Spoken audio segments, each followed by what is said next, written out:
Hello' everyone, আপোনালোক সকলোকে মোৰ ইউটিউব চেনেললৈ স্বাগতম জনাইছোঁ। আৰু আজি ভাবিছোঁ মোৰ চুলিখিনি স্পা কৰোঁ আৰু আপোনালোকৰ লগতো শ্বেয়াৰ কৰোঁ যে ঘৰতে কেনেদৰে চুলি স্পা কৰিব পাৰি। চুলিখিনি পাৰিলে মাজে মাজে স্পা কৰি থাকিলে ভাল হয়, কাৰণ আমাৰ চুলিখিনি বহুত বেছি পলিউশ্যন পাই থাকে আৰু মানে চুলিখিনি যদি হেল্ডি ৰাখিবলৈ হয় স্পা কৰিলে খুব বেছি ভাল, মানে চিল্কি আৰু শ্বাইনি হৈ থাকে। গতিকে ভাবিছোঁ আজি মই চুলিখিনি স্পা কৰোঁ, আপোনালোকৰ লগতো আৰু শ্বেয়াৰ কৰোঁ। তো বলক আগলৈ চাই থাকক। প্ৰথমতে আমি এতিয়া চুলিখিনি ধুই ল'ব লাগিব, কাৰণ স্পা ক্ৰীমটো তিতাই তিতাই চুলিত লগাব লাগে। তো এতিয়া মই চুলিখিনি ধুই লওঁ।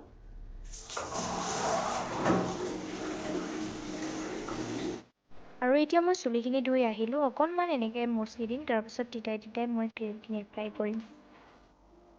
আৰু মই চুলিখিনি স্পা কৰিবৰ বাবে ল'ৰিয়েলৰ হেয়াৰ স্পা ক্ৰীমটো ব্যৱহাৰ কৰিম, আৰু ইয়াৰ প্ৰাইচ হৈছে 630। আৰু এনেদৰে মই এটা চিচাৰ বাতিত ক্ৰীমখিনি উলিয়াই ল'লোঁ আৰু এডাল টুথব্ৰাছেৰে চুলিত এনেদৰে এপ্লাই কৰিছোঁ। মই ব্ৰাছডাল আনিবলৈ পাহৰি থাকিলোঁ, গতিকে টুথব্ৰাছডালেই এনেকৈ এপ্লাই কৰিছোঁ। আৰু আপোনালোকে চুলিখিনিত ক্ৰীমখিনি এপ্লাই কৰোঁতে অলপ মাছাজ কৰিব, অলপ টানিব। মোৰ সময়ৰ অভাৱ হোৱাৰ বাবে মোৰ টনা নহ'লেই জাষ্ট অকল এপ্লাই কৰি গ'লোঁ। আৰু আপোনালোকে ইয়াত এটা কেপচুল পায় হেয়াৰ স্পা ক্ৰীমটোত মিক্স কৰিবলৈ। সেই কেপচুলটো যদি আপোনালোকে মিক্স কৰি লয়, তেনেহ'লে আপোনালোকে স্কেল্পতো এই ক্ৰীমটো এপ্লাই কৰিব পাৰে, নহ'লে নকৰিব।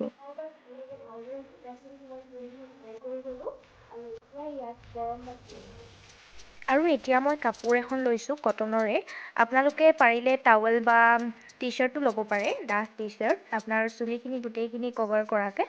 মই এখন কটনৰ কাপোৰ লৈছোঁ আৰু এতিয়া গৰম পানীত তিয়াই লৈছোঁ। আৰু চাই থাকক, মই গৰম পানীত তিয়াই কিনে সেইখন অকণমান চেপি ল'ম, তাৰপাছত চুলিখিনি মেৰিয়াই দিম। তাৰপাছত আপোনালোকে অকণমান দেৰি ৰাখিব পাৰে, যেতিয়ালৈকে টাৱেলখন ঠাণ্ডা হৈ নাযায় তেতিয়ালৈকে আপোনালোকে ৰাখিব। আৰু ঠাণ্ডা হৈ যোৱাৰ লগে লগে সেইখন এৰুৱাই পেলাব। আপোনালোকে যিকোনো পুৰণা কাপোৰ ল'ব পাৰে। ময়ো একেবাৰে পুৰণা কাপোৰ এখন ল'লোঁ, কাৰণ গৰম পানীত তিয়াই দিলে কাপোৰবোৰ বেয়াও হৈ যাব পাৰে বুলি। আৰু এয়া মই ক্ৰীমখিনি লগাই 20 মিনিট ৰখাৰ পাছত পুনৰ ৱাছ কৰি দিলোঁ। এইবাৰ মই কোনো শ্বেম্পু ইউজ কৰা নাই, জাষ্ট ক্ৰীমখিনি চুলিৰ পৰা আঁতৰাই দিছোঁ। আৰু এতিয়া চুলিখিনি ধুই ল'লোঁ। প্ৰথমবাৰতো আমি শ্বেম্পু দি ৱাছ কৰিছিলোঁ, আৰু পিছৰবাৰ শ্বেম্পু দিব নালাগে, খালি ক্ৰীমখিনি চুলিৰ পৰা আঁতৰাই দিলেই হয়। আৰু মই আপোনালোকক ৰিজাল্টটো চুলিখিনি ড্ৰাই হোৱাৰ পাছত দেখাম। এতিয়া চুলিখিনি নেচাৰেলি ড্ৰাই হ'বলৈ দিম, কোনো ড্ৰায়াৰ ইউজ নকৰোঁ মই।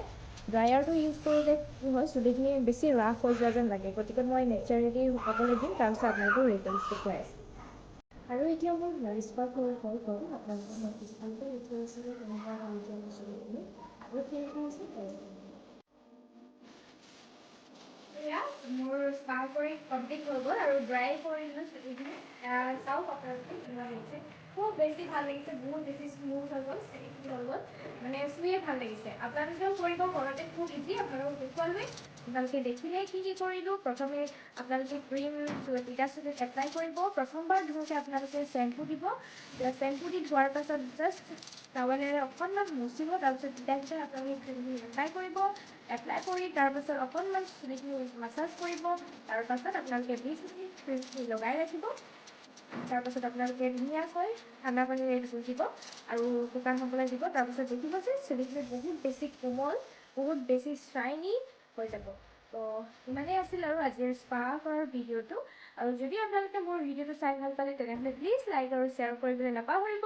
আৰু কমেণ্টত লিখিব যে কিবা যদি মই ভুল কৰিছোঁ, সেইখিনি আপোনালোকে আঙুলিয়াই দিব বুলি আশা ৰাখিলোঁ। আৰু যিসকলে মোৰ চেনেললৈ নতুনকৈ আহিছে, তেওঁলোকে মোৰ চেনেলটো ছাবস্ক্ৰাইব কৰি দিব। আজিলৈ বাই বাই।